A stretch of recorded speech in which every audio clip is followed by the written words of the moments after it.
Berbicara bagi kami hari ini, tuntun kami Tuhan lewat kebenaran firman-Mu. Bahkan Engkau yang mengurapi hamba-Mu Tuhan.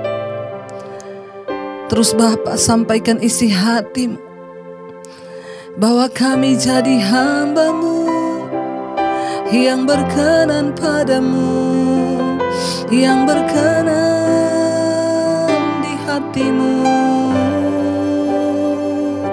Haleluya. Terima kasih Tuhan.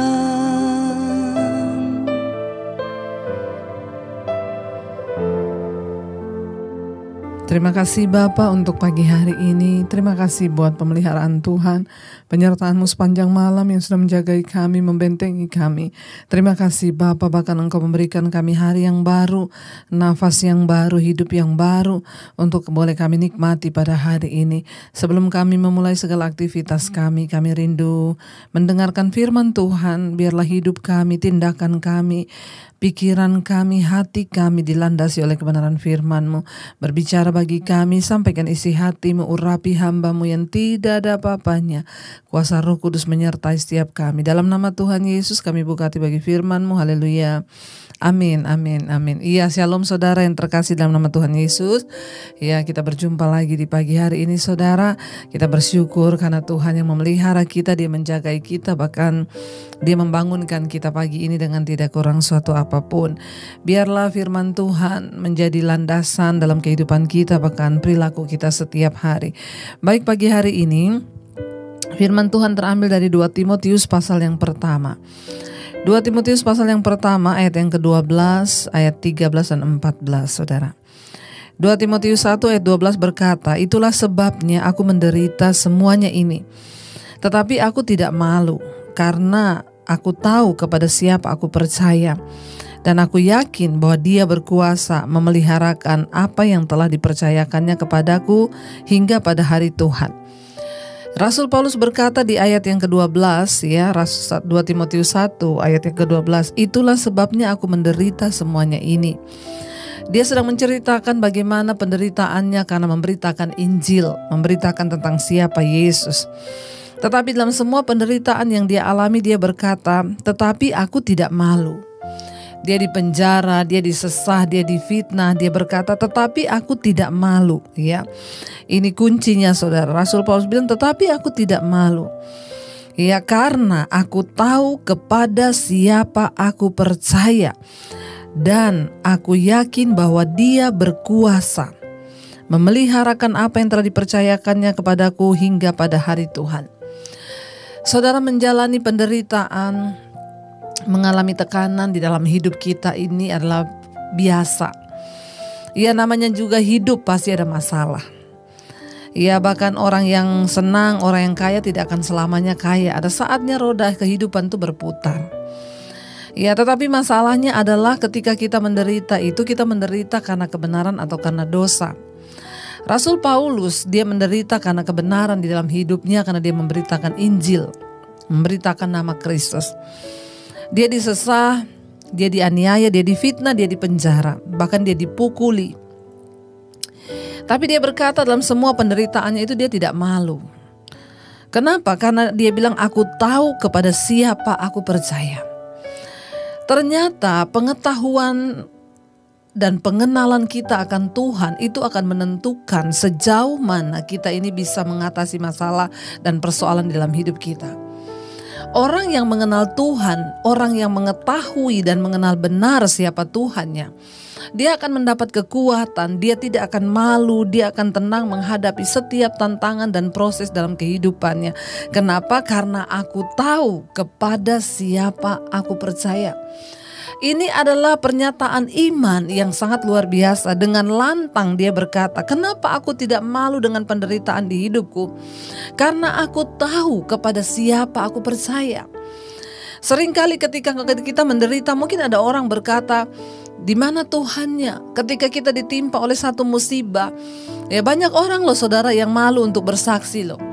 Banyak orang yang malu ketika dia menghadapi masa lalu yang kelam. Banyak orang yang tidak berani menyatakan hidupnya. Banyak orang yang ketika sakit bahkan dia bilang, "Gak usah ngomong-ngomong ya Bu." Ya, Orang yang malu dengan penderitaannya itu berarti dia tidak tahu, dia tidak mengenal siapa Tuhan yang dia sembah. Waktu kita mengenal Tuhan yang kita sembah, setiap penderitaan itu bahkan bisa menjadi sebuah kesaksian. Ya, Rasul Paulus bilang, aku tidak malu. Kenapa? Karena aku tahu kepada siapa aku percaya. Bagaimana tingkat pengenalan kita kepada Tuhan? Ya, bagaimana orang itu mengenal Tuhan? Jangan cuma kita ngomong percaya. Tapi waktu kita mengenal Tuhan, ya pengenalan kita akan Tuhan itu akan menentukan seberapa kuat iman kita untuk menjalani setiap tantangan dan penderitaan di hidup ini. Saat engkau tahu siapa Tuhanmu, saat engkau kenal siapa Dia, maka kita gak perlu takut, kita gak perlu malu, kita gak perlu sedih, karena kita tahu kepada siapa kita percaya. Yaitu Rasul Paulus bilang kepada siapa? Dia tahu kepada siapa dia percaya. Ya, dan dia bilang, dan aku yakin bahwa Dia, yaitu Tuhan, itu berkuasa memeliharakan apa yang telah dipercayakannya kepadaku hingga pada hari Tuhan. Ya, kemenangan kita, ya kekuatan kita mengenal Kristus sebagai Tuhan dan Juru Selamat adalah karena kita tahu bahwa Yesuslah yang sanggup menjaga hidup kita, bahkan keselamatan yang Dia berikan pada kita itu sampai pada hari Tuhan, pada hari nanti Dia datang kembali menjemput kita. Tidak ada yang perlu kita ragukan, tidak ada yang perlu kita takutkan. Karena itu saudara, yang harus kita lakukan hari-hari ini adalah apa? Meningkatkan pengenalan kita akan Tuhan. Lewat firman, lewat khotbah-khotbah yang benar, saudara akan mulai mengenal Tuhan. Saya bersyukur kalau ada banyak orang yang berkata, terima kasih Bu. Lewat setiap khotbah Ibu, saya bisa mengerti bagaimana sistem kerja Tuhan, bagaimana cara Tuhan bekerja dalam hidup manusia, bagaimana Tuhan membentuk kita. Puji Tuhan, kita harus mengenal siapa Tuhan dengan benar. Karena itulah yang akan memberikan kekuatan bagi kita untuk menjalani hari-hari ini.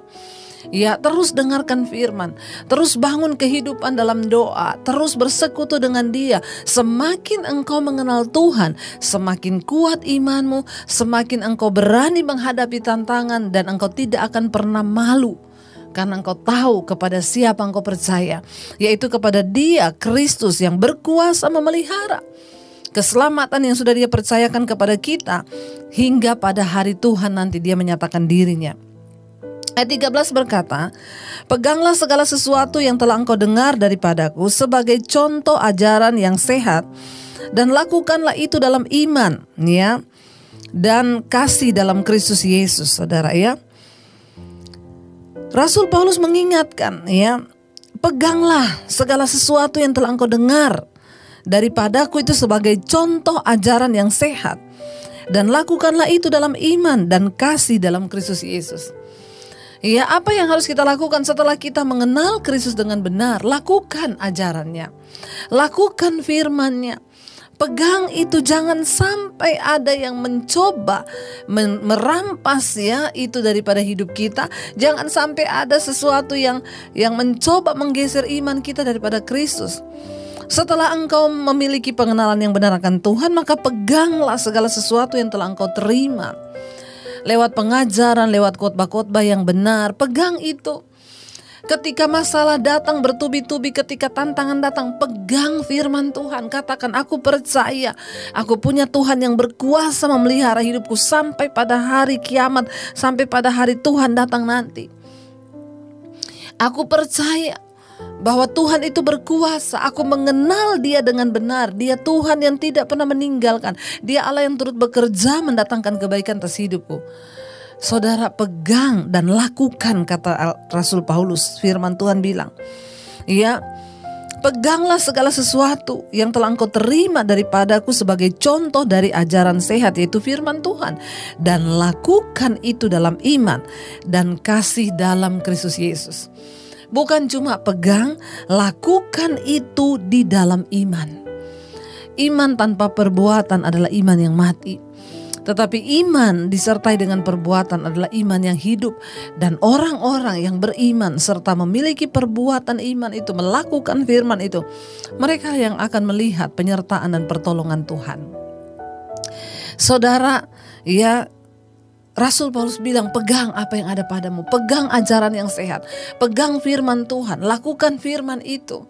Ayat 14 di sana dikatakan, peliharalah harta yang indah yang telah dipercayakannya kepada kita oleh Roh Kudus yang diam di dalam kita. Apa harta terindah yang kita miliki, saudara? Kehidupan yang kekal. Apa harta terindah yang kita miliki dalam hidup ini? Kebenaran, keselamatan yang dari Tuhan itu. Ya, biarlah kita terus pelihara harta itu. Dirawat harta itu. Ya, tidak ada satupun harta kekayaan di dunia ini yang melebihi harta rohani, harta surgawi yang dijanjikan dan diberikan kepada kita. Kita sudah diberikan keselamatan. Jangan sampai keselamatan itu lepas. Kenapa? Karena itu adalah harta yang indah, kata firman Tuhan. Harta yang dipercayakan kepada kita oleh Roh Kudus yang diam di dalam kita. Jadi saudara, yang pertama, bangun pengenalanmu akan Tuhan supaya engkau menjadi manusia yang kuat menghadapi tekanan masalah, bahkan engkau tidak malu. Yang kedua, pegang semua firman kebenaran yang sudah engkau terima, ya, dan lakukan itu dalam iman, sebab iman tanpa perbuatan mati. Dan yang terakhir, yang ketiga, peliharalah harta yang indah itu. Ya, biar kita mau jadikan Yesus sebagai harta yang terindah dalam hidup kita. Yesus menjadi harta yang termahal. Ya, dia adalah permata yang terindah bagi hidup kita. Karena itu saudara, biar hari ini kita mau datang kepada Tuhan. Kita mau datang kepada Tuhan dalam hadirat-Nya. Ya, kita mau berkata, lebih dari segalanya Tuhan, kami menginginkan Engkau. Biarlah dia menjadi harta yang kita inginkan lebih dari segalanya. Lebih dari emas, perak, dan permata.